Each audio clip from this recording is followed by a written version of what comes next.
Hi, guys. Welcome to the Meant for More Elevated Business and Life with Kristina Gazi, the only podcast that you need to make your life a masterpiece. And today we have a hot topic. I promise you. If you work in corporates, if you are building your own business, if you would ever think about changing the job, you need to know about branding strategy. And today we have an amazing guest, Jeremiah Su, which is an expert in community building, branding, all things digital. And he is on the mission to reconnect 1 million people. Drum roll. Jeremiah, your LinkedIn bio is anything but boring, right? Beyond the titles and rules, please introduce yourself, what you do, and most importantly, how you think. Thank you so much, Kristina, for inviting me on this podcast, the only podcast that you need to be watching and hearing right now. Hey, a Yay. little bit about me. I use my mouth to make money, with all aspects about it. I used to do agency work, branding and marketing since 2014, and then built my company for 10 years. And as of January this year, 2025, I sold off my shares. And now I'm focusing on human centric activities in the form of hosting, facilitation, community building, teaching, sharing, and reconnection. So yeah, people always say that I'm the chief cheerleader because I connect people together. But you know what? I'm always here to champion your journey and cheerlead your success. Pew, pew, pew, pew. Ooh, I love the energy here. Love it. So many interesting things that you are doing and so many important things that you are doing. Today, we're going to focus on branding strategies and communities. Yep. What do you think? Like in real world, what branding strategy helps people, communities, and businesses with? What's the real application? A lot of people out there. And if you relate to this, right, let us know. Subscribe to this podcast if you relate to this. A lot of people, right, whether is it for professional or personal, they always mix up or confuse the word branding with branding strategy, right? Branding is an external activity that you do, whether is it creating posts, publishing social media reels, or even coming up with a logo, colors, a font type. Yes, all of that is branding. But branding strategy, right, is basically your internal alignment that you need to begin with. So, Christina, when you ask, oh, what is the application or the importance? It really boils down to understanding, firstly, your purpose or your core. What is the core of your identity, which is your brand strategy, right? A lot of people term it mission, vision, values, or purpose, pillars, path, whatever you call it. It is basically your internal alignment. You, whether you represent yourself or your brand in business, aligning to your North Star, right? So that's your core. Brand strategy is also understanding the second aspect, which is your positioning. Where do you position yourself in your market? Who is your target? And finally, what are your awareness goals? Because if you do not understand your place in the world, you're just going to be like a nomad floating and then from one village to another village, from one tent to another tent, and not having any roots, right? So you don't really know your positioning. So that's the second aspect of brand strategy, understanding your positioning. Now, from your core and your positioning, it then leads to the final stage, which is your identity. What is your brand archetype, right? Are you a warrior? Are you a sage? Are you a ruler? All of these basically define how you see yourself and the perception of how people see you. And then from there, of course, it then builds into your tone of voice. Are you excited? Are you charismatic? Are you formal but not condescending? Things like that, which eventually helps to put meat on the bones, right? Mm, So to recap, brand strategy, when it comes to application, it starts with your core, your heart, your beating, your nexus. And then yeah. from your core, you have your positioning, which is your skeleton, right? And you Mm-hmm. build around your core. And then finally, your identity, which is the meat on the bones. So if you are asking me, right, Christina, the application, brand strategy is basically coming up with a humanity for your brand or business in the form of your core, your positioning, and your identity. Ba-dum-psh. That was nothing but brilliant. I loved it. I loved the gestures. I loved the explanations. I like how clear it was. One, two, three, heart, skeleton, core. Yes. Brilliant. That is, I can like now, how do I sign up for your classes? Okay, I'm sold. I need more of that. Love it. Not boring, super clear. Love it. And thinking like a lot of women I work with, they're just starting business. Everything is new, everything is confusing, right? And that's a lot. It's a lot about to understand the positioning, the awareness. What do you think? What are the early founders' decisions that they get wrong and they have to pay for that later? What is like one thing my people who are listening to us today they need to understand about how the brand strategy is born? Very good question, Christina. Well, based off my 10 years of running an agency and also extra years behind, totaling of 20 years observing and also executing for both clients, people, and also myself, the one mistake that I have noticed and also observed is that people, right? Because brands and businesses are run by who? People, not AI, but that's a different topic for a different day. The people, okay, the human makes the mistake of always focusing on the external stars and rainbows first, which is your identity, right? They focus, oh, what is our logo? Okay, from there, what are our colors? What is our font type, right? When they don't even understand what is the problem that they are trying to solve for their market category or industry. And a lot of times, now I'm not here to pinpoint any specific person or entity that I've worked with. When they approach me, they'll be like, Jeremiah, we want a logo, we want a Instagram account, we want TikTok. And then I always ask them, okay, why? Oh, because we want to market, we want to sell. Why do you want to market and sell? Oh, because we have a very, very fantastic solution. Okay, what is your solution and why is it going to be impacting and transforming your audience? Oh, I don't know who my audience is. I just know that our solution is amazing. So we just want to sell and then hopefully get the audience in. That is when, I put a very, very big stop sign. Okay. Ooh, here we I said, go. detour, it's time to detour.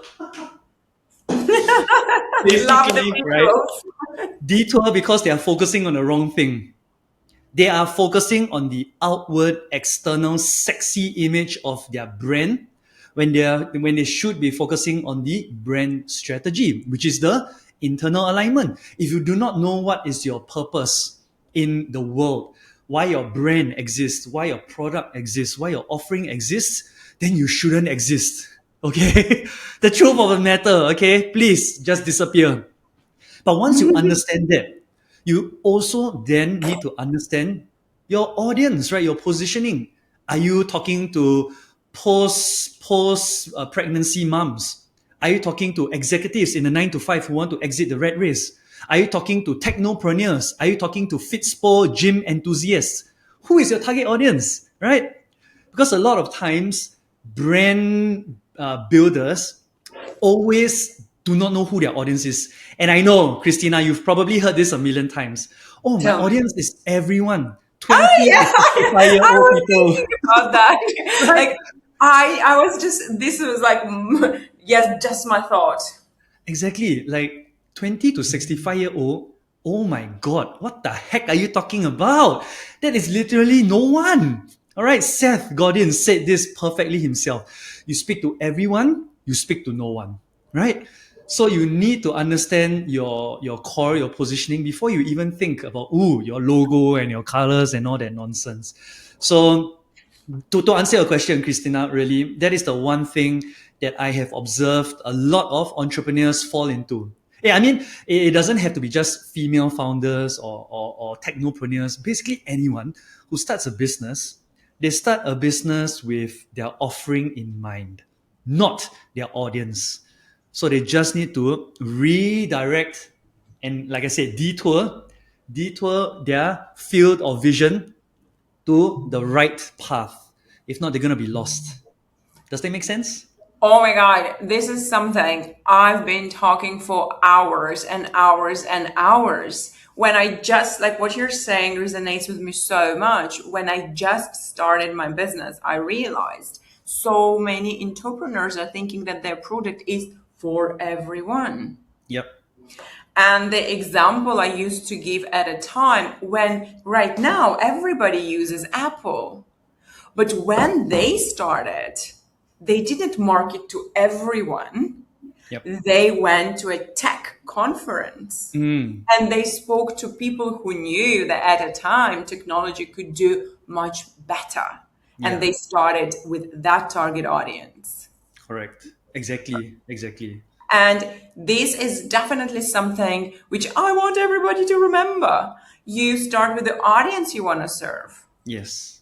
and you start with understanding your people, Correct. right? Correct. And you do customer interviews. And if you don't want to know intimate details about the people you want to serve, maybe that's not your audience, Yeah.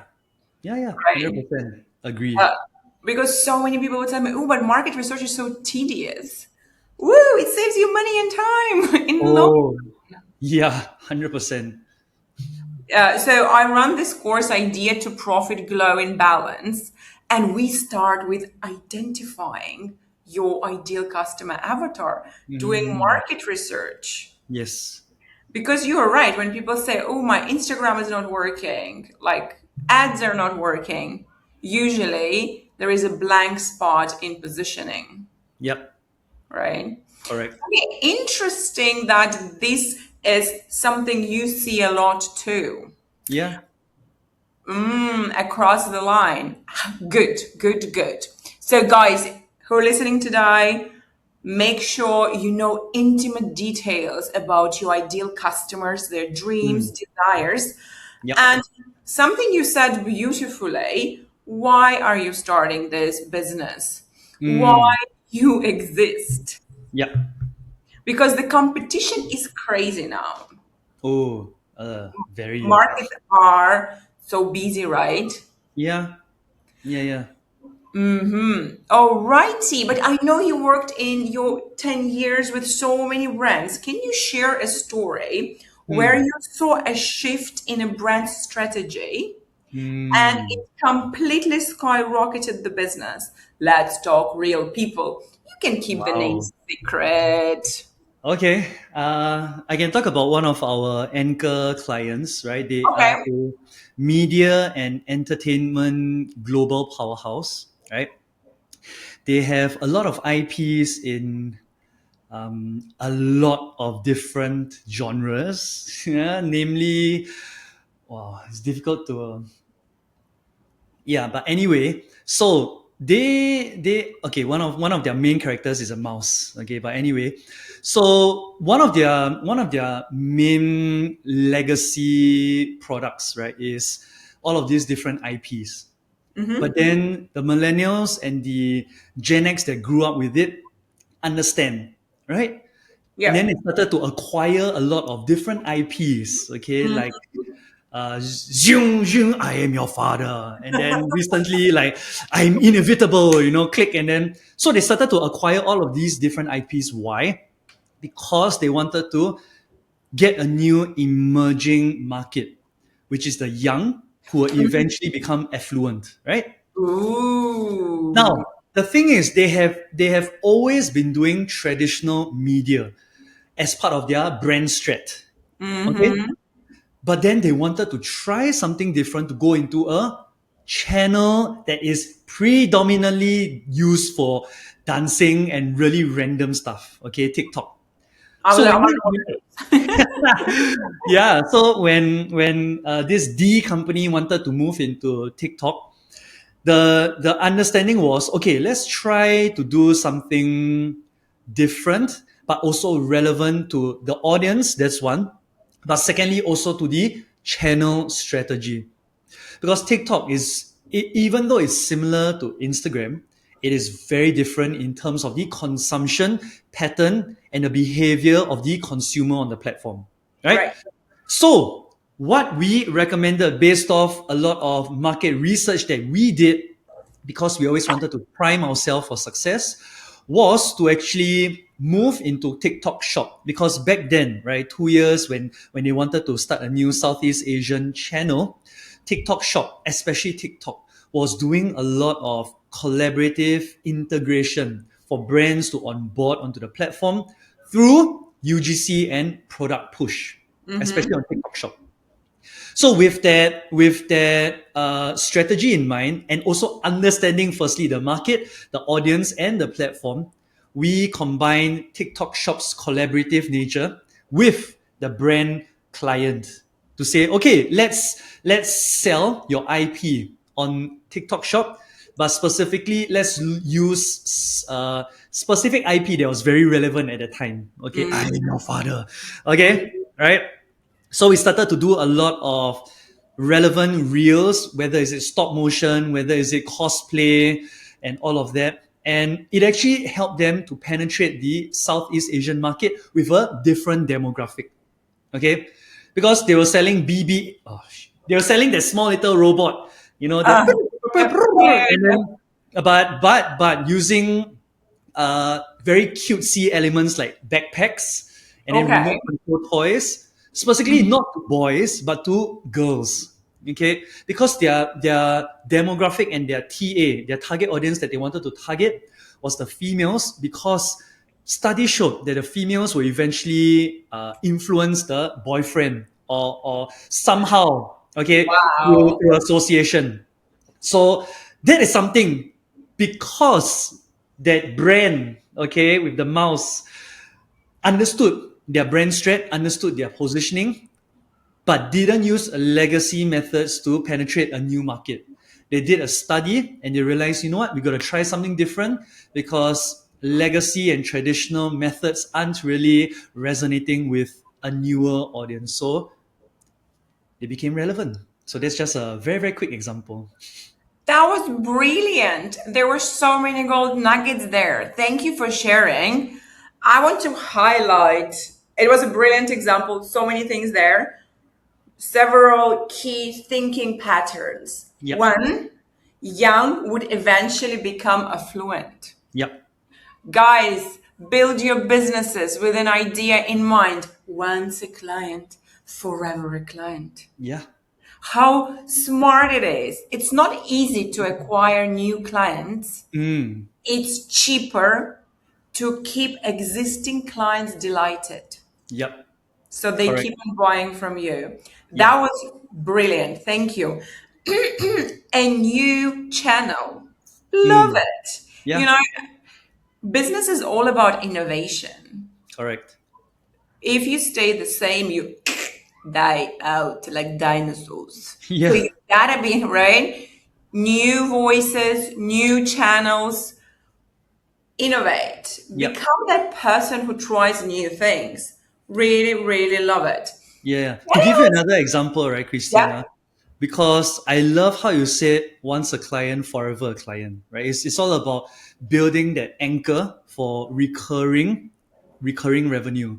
Because I mean, if we are looking at customer lifetime value, a lot of times people see them as just, okay, seasonal, one campaign, and then that's it, right? But how they built it, of course, their business model is a bit different because they have so many IPs. right? Mm-hmm. You stick to one, you can easily jump to another. And when it comes to CLV, customer lifetime value, you can sell them so many different kinds of offerings, products, but more importantly, experiences. Okay. When we talk about experiences, so another anchor client of ours back then when I was still running the agency was RR, and they sell very exclusive cars. Okay, even their employees and staff cannot sit in the cars. Even Wow. I couldn't sit in the car. Okay, my videographer could sit in the car because he was shooting, but fun times. But RR, okay, just like any other hyper luxury car brand, automobile brand, they are not for the general masses, right? Mm-hmm. And they have that kind of authority, clout, and almost reputation to say, I don't need traditional media. But the thing is, if we look at Jaguar and how they actually did a rebrand, because why? They wanted to target a new emerging customer market segment. So RR, what we did, they have never ever gone on social media.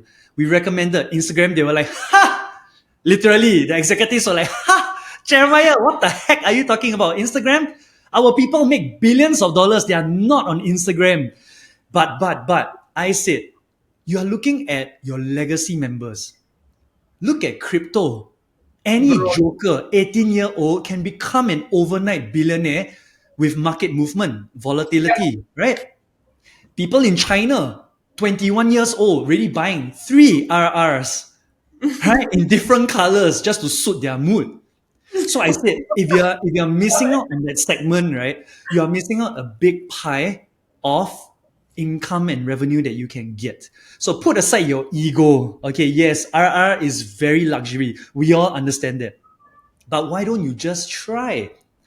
So we managed to convince them after like 3 months of back and forth to say, okay, let's just do one Instagram reel. Okay, Right. one Instagram reel of a reveal and launch of one of their new cars, the Phantom, back then. All right, to say Mm-hmm. let's just do all right. Shoot, showcase the customer base, showcase the people involved, showcase the basically the Tetler high snobriety people who were there at the event, right? And then what did they have? They have a digital asset. They sent it out in their newsletter for all their customers to say, hey, for those who came, thank you. Your face is featured in this reel. For those who didn't come, sorry, FOMO, come for our next launch.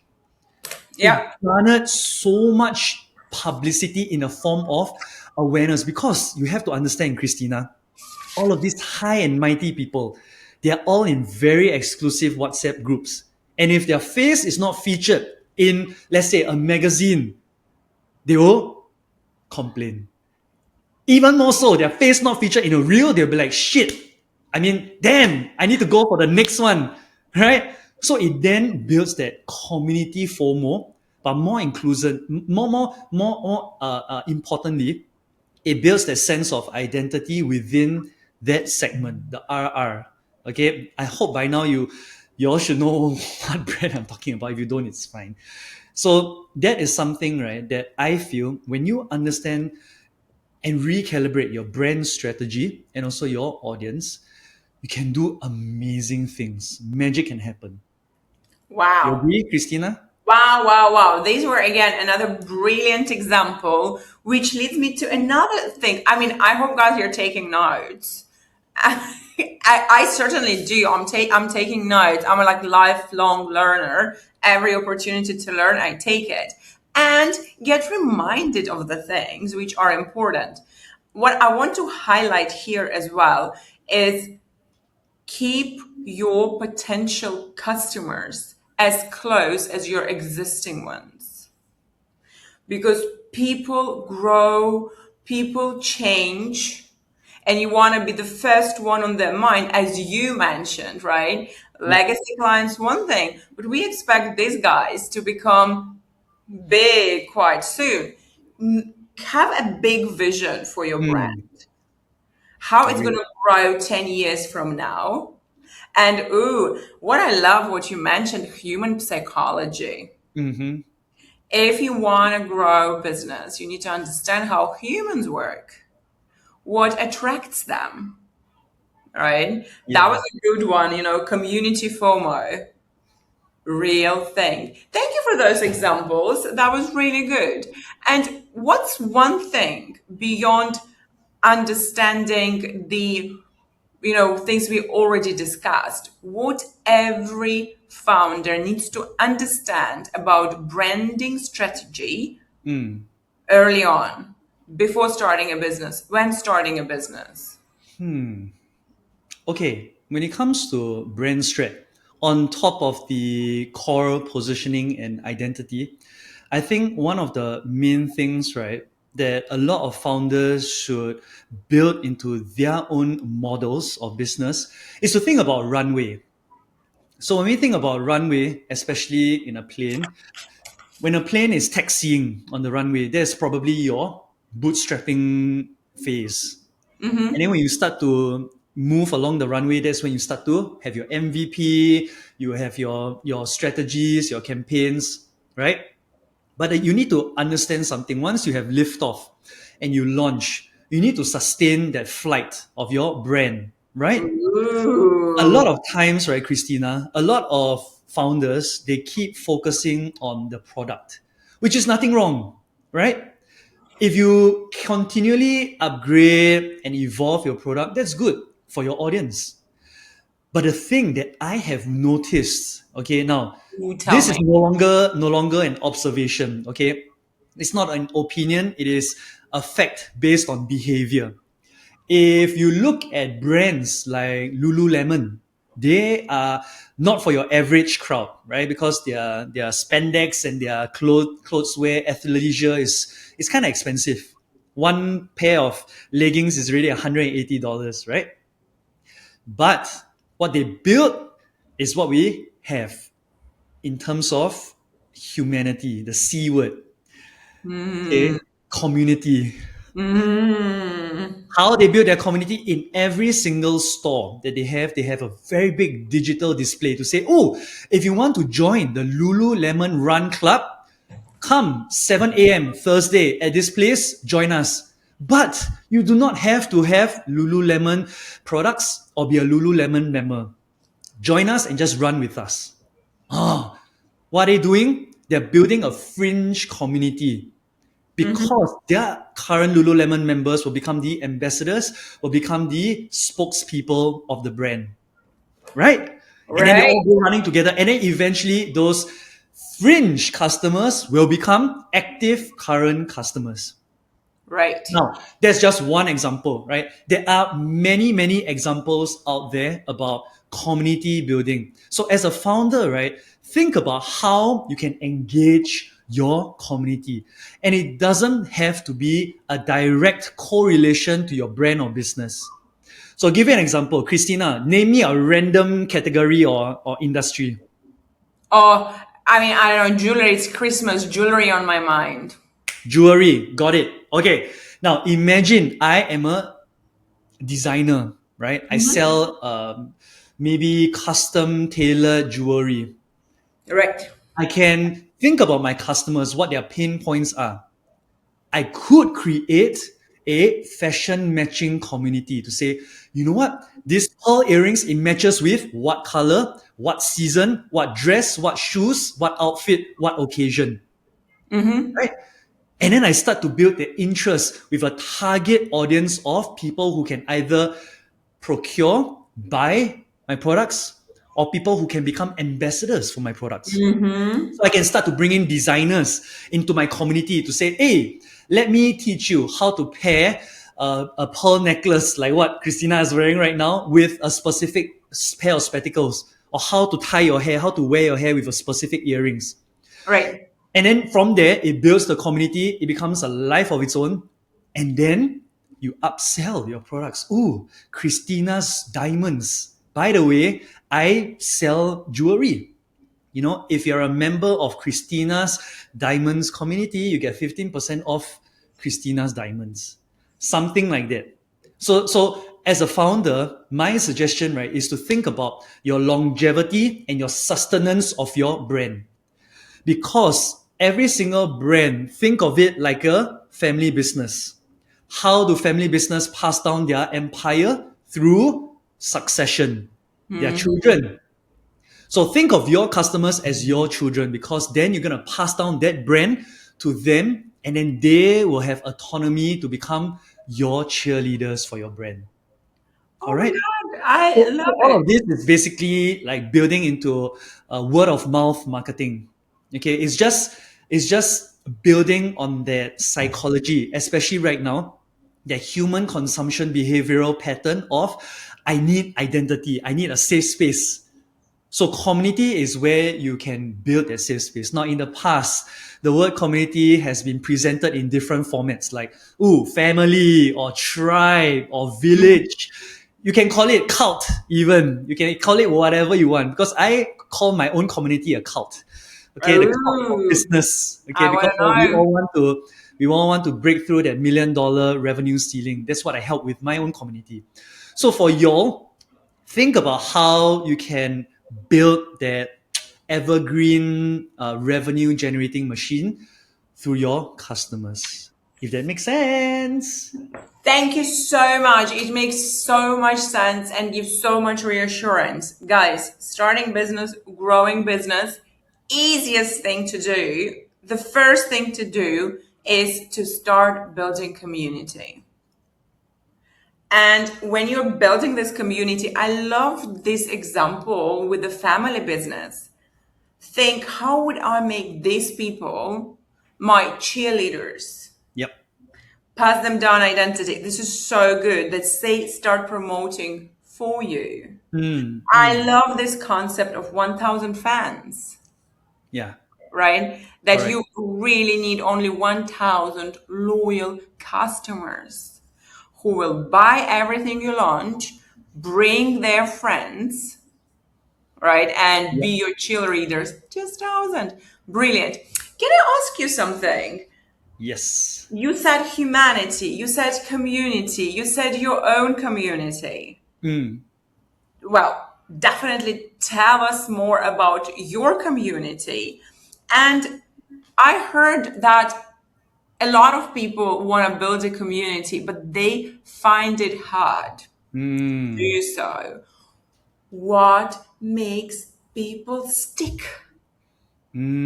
I love this question. And this is not the first time somebody has asked me this, Christina. I have been advising and consulting certain entities in the form of freight forwarding, logistics. Right, Right. there is this very very big. I would say the biggest in the world called CLN Combined Logistics Network. Right, one of the questions because the three co-founders were actually my students before Wow. in NAS Academy.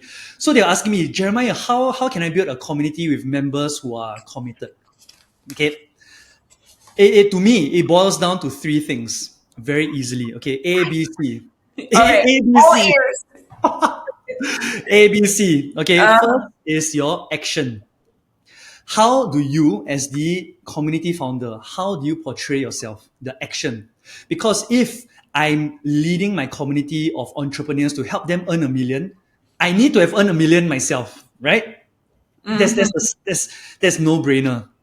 Now, the second is behavior. How do I treat my rituals? Okay, so behavior. What do I mean by behavior? Behavior in a community setting is things or activities that you do that are anchor points. Okay, mm, so every week we meet once. Every month, one guest speaker will come in. All of these rituals is your behavior within a community. right. Why? Because we're all creatures of habit, and habit forms momentum, and a momentum will create a movement, right? So you need to have behavior so that you can prime your members to be like, oh, okay, it's Friday, we're all gonna have basketball. Or, oh, it's Wednesday, a guest speaker will be coming in to teach us something about jewelry design, okay, or entrepreneurship, right? Right. So that's the second thing, behavior. Now, the last thing, right, is basically culture. In Mm, today's context, culture basically means vibe. Okay, what is your vibe? Because your vibe attracts your tribe. So if mm, you are like high energy like me, you go into my community, all 330 of them also high energy, or they aspire to mix around with people who have high energy, Right. because maybe they need a momentary boost of motivation to build into discipline, whatever. Right? Or maybe your community is like Chris Do, the future. Very chill, very zen, but his persona is a sage, right? So maybe his members are people who actually want to download wisdom from a sage. Right. So that culture that you build, that vibe that you build is very important, because another example, Vision Lakiani from Mind Valley, he Right. is basically Yoda for personal development, right? Because he always has this aura about wisdom, being a sage, basically teaching enlightenment. And all his members, if you notice, his trainers have the same vibe. Like, oh, you know what, guys? Let's all understand ourselves better so that we can be better human beings to build a better world. Something like that. I cannot do that. Okay, I cannot claim to do that because I'm not zen enough. I have too much chaotic energy, positive chaotic I energy, love it. I love it. right? That's my vibe. So to me, those are the three things that you can think about to eventually build your community. Action, what you do, what you say; behavior, the rituals and the habits that you form; and finally, the culture, the vibe that you cultivate within your community. Beautiful. Thank you so much for that. Yay. I know a lot of people would benefit from that. Building community really pays off. And we also spoke about recurring revenue. That is another thing community can give you. Yep. The question, Yes. free or paid? When it comes to communities, what's your take? Good question, Christina. Free or paid? I would say that when it comes to your own community, you need to understand your core and your positioning, because that aligns with your objectives and goals, right? I first started a free community because I started my own community called The Beyond in 2022 when I was still running my agency. I was 7 years into running my agency, and I wanted to create a community to complain about clients, right? Oh And I my cannot God. I cannot complain to clients, to my employees. So what do? Find my other friends who are business owners, form a community, and then just complain. Complain session. No. Yeah, it's true. But it eventually evolved, right? Because we moved out of that negative, toxic environment to become a bit more positive, to teach, where I started to share, like, oh, you know what? First thing I didn't do right was bookkeeping. I did all the accounting myself, and I'm not an accountant. I wasted like half a month doing this nonsense, blah, blah, blah. So when I started to share, my members said, oh my gosh, that is amazing. Can you share more? Right? So that is when it started to build. And it's still free, right? So I was giving free information. But then after I exited my agency in January 2025, so the start of the year, I decided I cannot give my wisdom and value for free. People, if they really, really want it, there needs to be an exchange of financial commitment. You pay me a membership subscription and I'll give you more, right? Perks and privileges. And I'm very upfront with Beyonders, what we call our people who join. I'm I very love upfront with them. I say, yes, we still have a free tier, but you're limited to XYZ. You join the mid tier, right? You pay $50 a month, you get XYZ ABC. But if you want a mastermind where I will dedicate my soul to your business to help you grow, because I don't have one myself now, then we have the highest tier, the Voyager tier, which is right 4 figures, and then there is a lot of commitment both on my end, but also the people who are joining, right? Because I personally believe, and this is my own belief system. It might not translate to what you want to do, so take it as you will with a pinch of salt, right? I always believe that people need to give something to get something. There is no free lunch in the world. Okay, and Chris Do shared this with me because I was under his tutelage from the future. Chris Do from the future said that I charge $5,000 for 1 hour of my time, because what you're getting is 30 years of wisdom, not 1 hour of FaceTime. So if you want to pay for that wisdom, You have to give a financial commitment to it. Because if it's free, you won't have a vested interest in what I have to say, because it will then be all about you. Because it's free. But if you pay 5,000, oh my gosh, every single second that I open my mouth, you'll be listening with open ears, with four ear holes, okay, with all the ear holes that you can muster. Right? Because time is money, and money is value, and value is translated into transformation. So it is up to you, okay, Christina, to basically answer your question. Free or paid, it's up to you. But that's my opinion on the subject. I loved your answer, and it definitely resonated with me. When I moved to Singapore 4 years ago, I knew one person, and that was COVID. Like, I started my family, I started Yeah. my kids, my husband, and I started building community for female entrepreneurs, Yeah. and it was initially free. Mm, And I'm also a big fan of Steve Godin. And I think it's from him that I learned that free can be multiplied by infinity. true. When the entry is so low as free, it's really easy to start building momentum, Mm, right? So I would say if someone is just starting a brand and they don't have a big experience in marketing, their positioning is not clear, but they got this gut feeling, oh, I need a brand yeah. strategy. Start maybe with a free community Yeah. just to get more eyeballs on you. Agreed. And attention is a new currency. Mm-hmm. It's like a new Bitcoin, if you wish. Ooh, okay, yeah.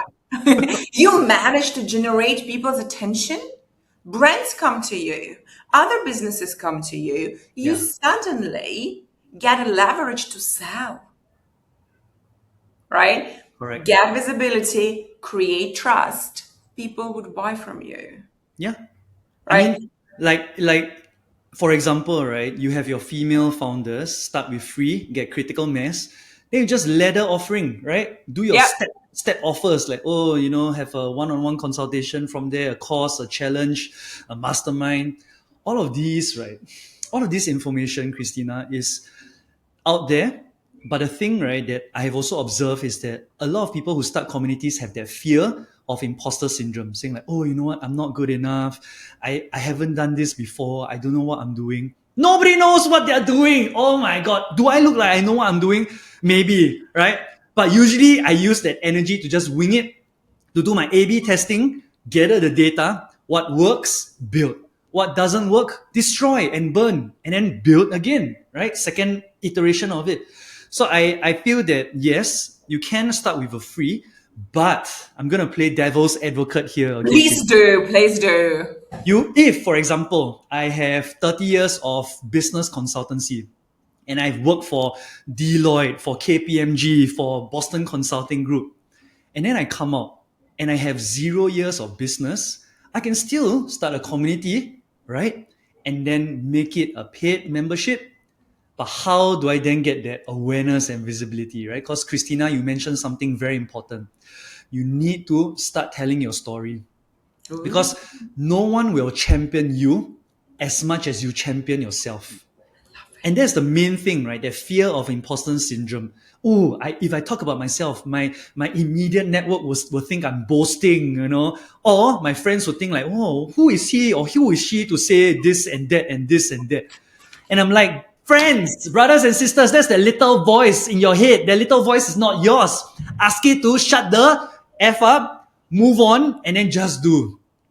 Because if you let that fear be your barrier, then friends, you will never do. Look at Christina. Look at what she's building right now. Look at me. Look at what we are building, right? Christina and I are the ones who ask that little voice to shut up and then just do. So you can, if you want to, start a paid community right from the get-go. I've known people, friends who have done that, and they're doing successfully and immensely well. So, like I said, Christina, it boils down to what your agenda is, what your objective is, but what your North Star is. Okay, what do you feel aligned with? Love it. Thank you so much. I have like another 10 questions from here. It's like so many, but I want to get really clear and intimate on beyond and beyonders. Yeah. Tell us everything we need to know about it because that sounds pretty cool. Okay. Okay. So the Beyond is my digital community that I continue to facilitate and host. The TA, or the ideal customer profile, right, are entrepreneurs who are still in their pre-seed or maybe bootstrap phase. They need assistance with framework, with strategy, and also a roadmap to get to their million. I'm not here to assist the people who are in their 1 mil to 5 mil or 5 mil to 10 mil because there's Series A, right? So I am here to really help that kick launch and kickstart your brand, your business.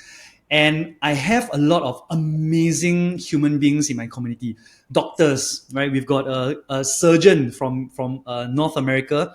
We've got a general practitioner from Singapore. We've got a mother podcaster, right? She only does podcasts for moms from Malaysia, and copywriters from India, digital marketers. We even got M&A people who are there to just kind of like ninja and stalk the startups that are having conversations because then they can invest.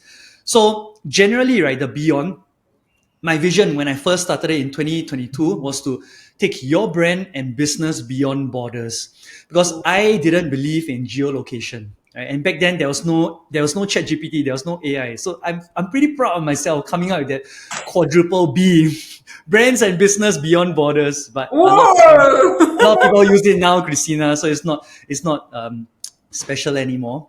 But in terms of the kind of activities that we do every month, my rituals, right, my behavior, I bring in a guest speaker from either the agency side or the client side.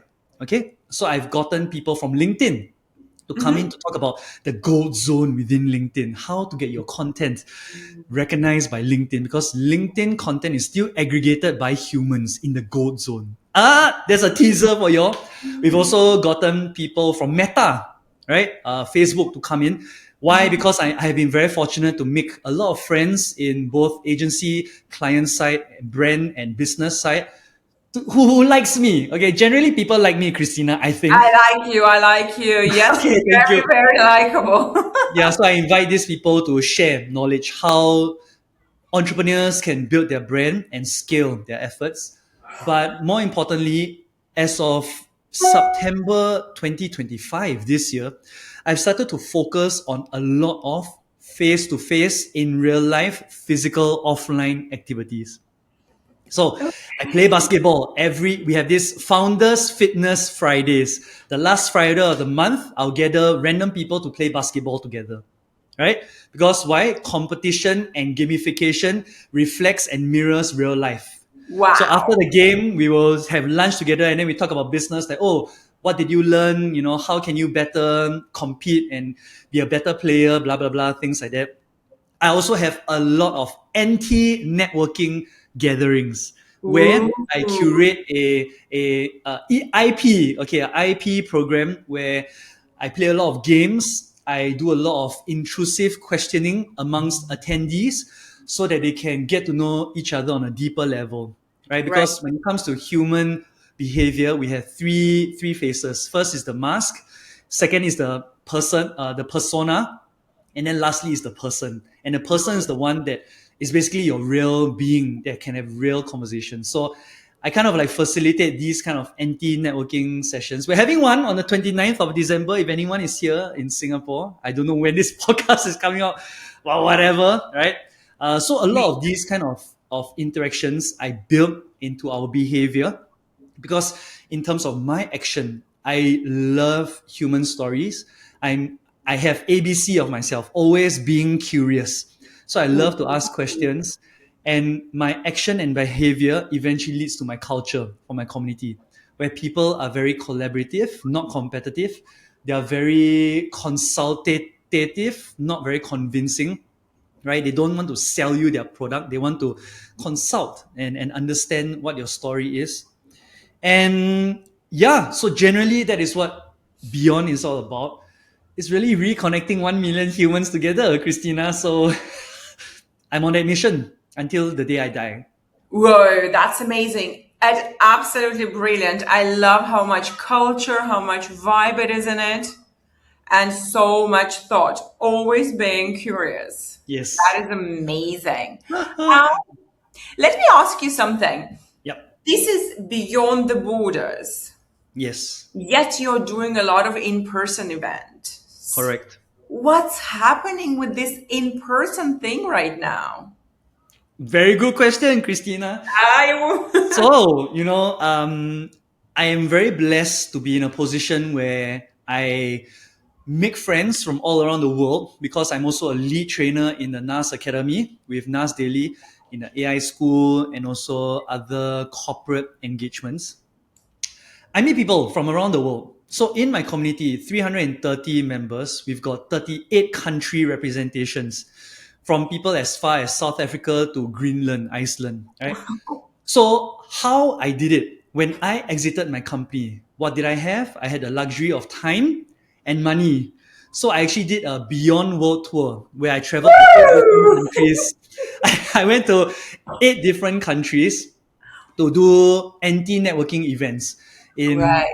let me try and remember, Thailand, in Malaysia, in India, in Romania, in Bangsko. Bangsko is Romania. Bangsko and Bucharest. Also did it in Turkey, Istanbul. So I basically just kept flying around holding anti-networking events, right? Because like you said, members who are in different countries were like, Jeremiah, you keep doing things in Singapore. When are you coming to India? And I was just like, okay, book a ticket. And then once I book a ticket, then I start to think, okay, how can I create an event for them? So this is something that I'm very, very adamant on doing because I believe that as technology progresses and evolves, humans will go through that cycle and that phase where it almost feels like COVID times, where they long for that human conversation, human interaction, but more importantly, that human connection. So I am going to try for my 29th December to do a hybrid event. So I have keynotes, I have panels. I'm going to try and stream that for my online audience. And yeah, we'll see how that goes. But you know what? I have I have a lot of support. I have a lot of supporters. So people are asking me, oh, you know what? Come down to India, come down to Philippines, hold another bigger event. Because 40 people and 2 hours is not enough. And I'm like, okay, you ask for it, I will send it to the universe, and we will make it happen. Ooh, I love So that yeah, strategy. that's how I do it. Okay, first of all, brilliant. Brilliant traveling the world, connecting people globally. That's amazing. I am a firm believer that as we are progressing with AI and with the technology, human connection is the only thing which cannot be replicated as of now. Yep. And I've seen the stats that more people talk to AI like ChatGPT, the Mm. more lonely they feel. Yep. That's become an issue already. Yep. Imagine 5 years from now. Mm. So I think there was also one of the events that I've attended that the Diary of a CEO podcast. Yeah. Yeah. They were Stephen. talking. Have you been to that one? No, I was overseas. I was in Bucharest at that time. Okay, all right. So they were also predicting that there are going to be a rise of smaller in-person events and that they're going to be increasing demands for them and the Yep. communities. Yep. Okay, stream for online audience. Please do share the link with me after, and I'm going to drop it to the community if someone going to be interested in joining. Yes. All right? Okay. I haven't quite figured out the mechanics, but you know what? By faith, we will make it happen, Christina. Okay. In faith, I trust. Yeah. Yeah. In So Zoom, I trust. what I teach my mentees, it's like a real my strategy. I visualize like it's Mm. all up to the universe. I work like it's all up to me. I love it. I love it. Nice. Whew. And that's where the magic happens. Yeah, I like that. And of course, it was so much luck to meet you, to have this conversation and this big NAS summit. There were so many people.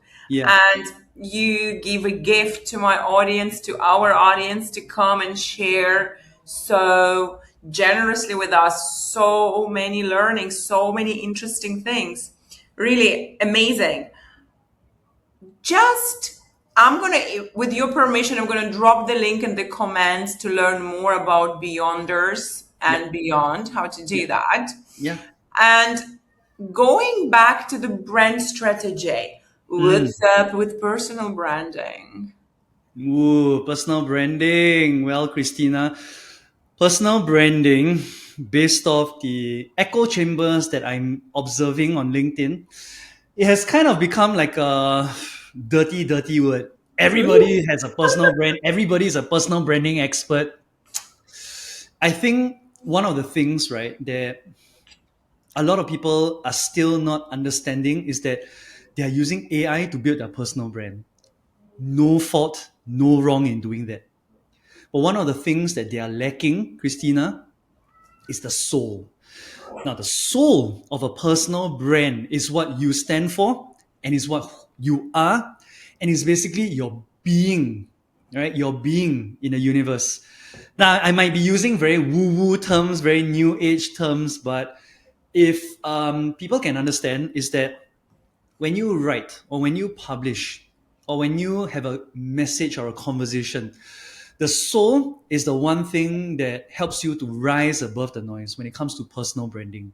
Yes, there are a million brand experts out there, right? I mean, Kristina and I, we are both brand strategists, but our soul is different. She's talking to female founders, I'm talking to digital entrepreneurs. But more on top of that, we might have the same tone of voice, we might have the same brand archetypes, but the soul is where it differentiates us. Okay, so if there is a takeaway or a key insight that I can share is that when you think about your own personal brand, or when you look at personal brand experts, question where is the soul? Okay, where is the soul? And then your follow up question might be, what is the soul, Jeremiah? Right? Well, to me, okay, everybody has a different definition of what the soul is. But the soul, to me, is basically a combination of your core, your positioning, and your identity. All of Ooh. these three melded together, that is what gives you your soul. Okay? So just be wary about all other personal brand experts out there or people who are talking about personal brand. They might be sprouting all of this content through an AI generated platform or model. How you differentiate it is where is the soul? That's deep. Deep question. That goes deep. I like it, right? I like it in so many ways because it gives a perspective. Yep. And that brings why entrepreneurship is so hard because it Mm. requires courage Yep. to show your soul, Ah, true. right? Yes. And people might hurt you if you're not prepared, Mm. right? And I think that's why entrepreneurship is such a journey, Yeah. right? You need to kind of grow into that person who is in control of the imposter syndrome, in Mm. control of the inner narrative, Yeah. and can show up with his her soul without attachment to their outcomes, Yep. Correct. right? Because like the beauty of online business, 22 like 15 to 20% of people buy. 80% of people who watch you might not become your customers. Correct. And that's just the numbers. Imagine like the levels of rejection you're getting Mm. when you put Yeah. yourself out there, Yeah. right? True. I do want to remind to people who are listening us, people buy from people. Mm-hmm. especially in this segment of small business owners, entrepreneurship, solopreneurs, female entrepreneurs. People would buy from you because there is something in you that they connected with, Correct. right? And that's why I don't believe in this competition scare, Mm, right? I have a lot of other consultants, coaches, mentors in my community. And I believe in also a bit of, soul alignment. If the person comes to work with me, mm, that means on some level, someone decided that I have something that person needs yeah, to get to their next level, yeah, right? 100%. Yeah. And I think one more thing, which is super important in the age of AI, and I've done that mistake, make sure that you share your lived experiences. Mm, You know, mm, AI can generate your positioning, but if you've been through something, like, you climb the mountain others want to climb, make sure to include that yep. in your personal brand, 100%. right? Yeah.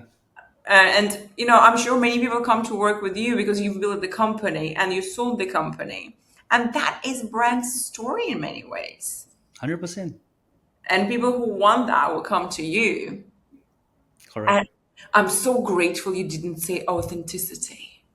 That's another dirty word right now. I'm like, ugh. No, I mean, a couple of years ago, that's not even a joke. I think like 2, 3 years ago, everybody were talking about authenticity. And I come from like a really corporate background. I've been a corporate lawyer. I've been in corporate consulting. And I was like, what the hell is authenticity? It took me a while to understand that concept. Mm, And I think the biggest misconcept about authenticity is if you show up with authentically, it doesn't mean you're going to be automatically liked, yeah. Correct. right? It's just now the requirement, Mm, right? It's not yeah. a magic pill, yo, people. Correct. Correct. Because I think initially it was like positioned almost like it is one. Be authentic and people will come to you. Not Yes. necessarily. Yeah. You mentioned something very, very important here, Christina. When people talk about authenticity, right? They mistake it for, oh, this is me. This is Oh, who I yeah. am, right? Which is, yeah, it's true. But then you are so much more than this is me. A lot of people forget, and you mentioned it. An important factor is the point of origin, your story. What is your brand story, or what is your background? So I always tell people when I coach, I talk about. I don't use the word authenticity. I just say, what is your point of origin? Spider Oh. Man. What was Spider Man's point of origin? When Uncle Ben died. Spoiler alert. Okay, yeah, Uncle Ben dies. We all know. What is Green Goblin's point of origin? Right? When his father got killed by Spider Man. So when we think about our story, think of it almost like we are either the hero or the villain of our main character movie arc, which is life. We can be authentic, right? I'm very high energy.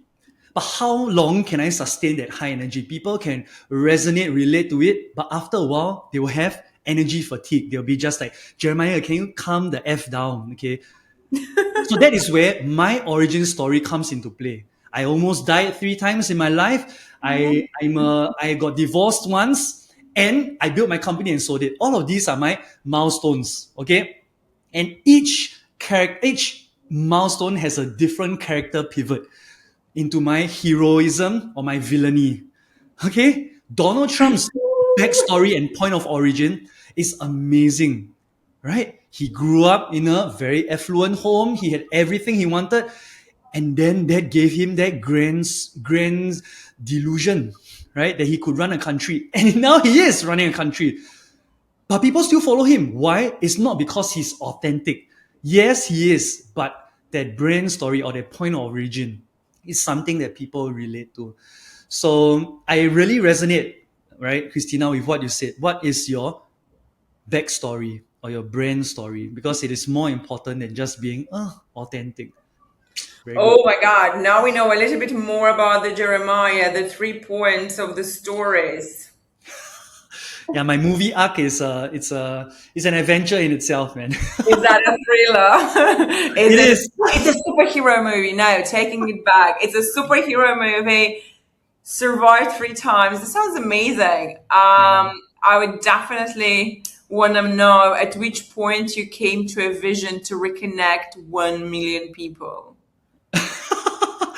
Well, it was sometime running my agency, right? Because chasing the next revenue ceiling for me, it was all fun and games. Oh, getting recurring clients like RR, like the Big D, like other brands like Lazada, Alibaba, all of that is fun and games. But then after a while, I lost my soul in just chasing that revenue goal. Oh, 1 million, done 1 million. Okay, let's do 5 million. Okay, 5 million done. Okay, 10 million. After a while, it became like very purposeless for me. For my team, yes, it was exciting, right? Because they are in a creative industry, they are in a brand agency, they want to do exciting work. But then it was a very selfish reason for me because I wanted to reconnect with myself, with my humanity. I did not want to just keep building a vehicle, which is my agency for profit, right? Profit, yes, done and done. Proficiency, done and done. I've been doing this for a long time. What I wanted to find was my purpose and passion. So that's when I started to hold internally in my company networking events where I will invite my clients, my vendors and partners down, and also prospects to come to my office to sing karaoke. No. Hear me out, Christina. To Oh my sing God. karaoke. This is so unfair, Jeremiah. Just for the record, Jeremiah is amazing at singing karaoke. Like, Yes. it is unfair advantage. He's like, No, but that's it's really it was my vice. Okay, my vice is not drugs. It's not whatever. It was really singing, right? So I brought them all to sing, and my agenda. I told them. I said, okay, I'm gonna be inviting Airbnb. I'm gonna be inviting Netflix. Not for any business agenda. It's really just to chill, play games, and sing karaoke. Because my office, right, was built for 80 packs, and I built in a surround system with karaoke because I oh love to my sing. God. Yeah, sometimes on Friday, I'll just gather my employees. I'll force them into the meeting room and say, guys, we need to sing. We need to sing John Bon Jovi, Linkin Park, Taylor Swift, whatever. They loved it. Okay, but that's different story. That's So, what they told you. They no, had but no choice. by doing that, I really enjoyed it, right? And then that actually sparked something in me. I was like, ooh, I am finding that spark, that fire in me, that passion, that purpose, right? So that eventually became my entrepreneur ikigai: profit, proficiency, purpose, and passion. Wow. Yeah, so that is what spurred me and encouraged me and motivated me to start this journey to reconnect 1 million humans together. Wow. What a story. I think working with so many people, I kind of developed this ability to know when someone talks really from their heart. And that story was just so emotionally charged. Thank you. That was Bring back tears. oh Oh, that there very was good. so much in it. And I think the big thing when for others, right, who are listening, when we don't know what is our purpose, it's always the same thing. Mm, It's helping people. yeah, There is a reason why, there is 7 billion of us on the planet. We're meant to be connected. yeah, We're not born to be alone, right? And sometimes only through others we can truly see ourselves. true. And it's still unfair advantage when you're such a brilliant singer to force others to sing. Okay, maybe we should organize a karaoke party, and I'm going to be there to support people who are not blessed with an ability to sing. You can be the cheerleader, the background dancer. It's fine. No, no, I'm still singing. Ah, okay, okay, Even okay. if Yes, it's not good, right? true, true, true. And this is something like back to business. it's so important that you start soul aligned business, Mm. because you're going to run in so many difficulties growing one. You Yep. might as well to do that for a real reason. Agreed. That's one. And the second one, you were talking about connecting other people, building that community, and finding yourself in it. Yeah. Is it still like, what's the plan for the next 10 years? Whew. 10 years. Damn. I always tell people, Christina, I'm here for a good time, not a long time. So I look at, 3 months down the road. But if in a grand scheme of things, right, Christina, if I were to look back 10 years from now when I'm 47, still young, by the way, I would want to continue serving and supporting people, right? Because to me, there is this song in Encanto called Pressure, when the big sister, she's the one that is super strength. She said, if I'm not useful, I feel useless. So to me, I feel, okay, that my purpose and mission on earth really is to serve and support and to help other people, empower them to find and live their best self and to be their best life, right? Because I want to help people overtake their former self so that they are better human beings today as they were yesterday. So 10 years down the road, I'll probably be still doing human centric activities, maybe events. I don't know. Let's see. Let's see what the future holds for us, Christina. That is beautiful. That brings back that business is a spiritual game, Mm, right? And play it to your fullest. yeah. And one thing which you've been through, and I want to highlight it for everyone building a business, you have goals that you need to achieve. Growth is the only way forward, because we know if you're not growing, you're dying, Mm, right? You need to keep on growing, more targets.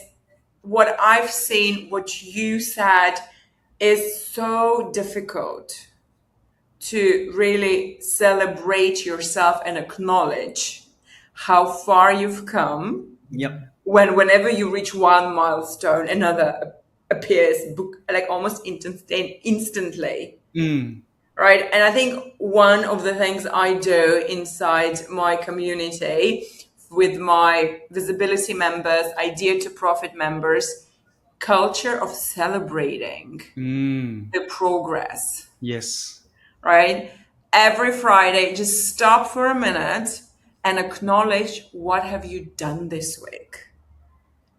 Because I was guilty of that. I was like, no, oof, still so much to do, still so Mm, much to grow. And never like really stopping to wow, realize how far we've come. yeah. That is something. Right. We are as far from brand strategy as we could be. I think this is like from here to Latin America, like from Singapore to Mexico. And I think True. I'm just gonna wrap up with two questions. Yeah.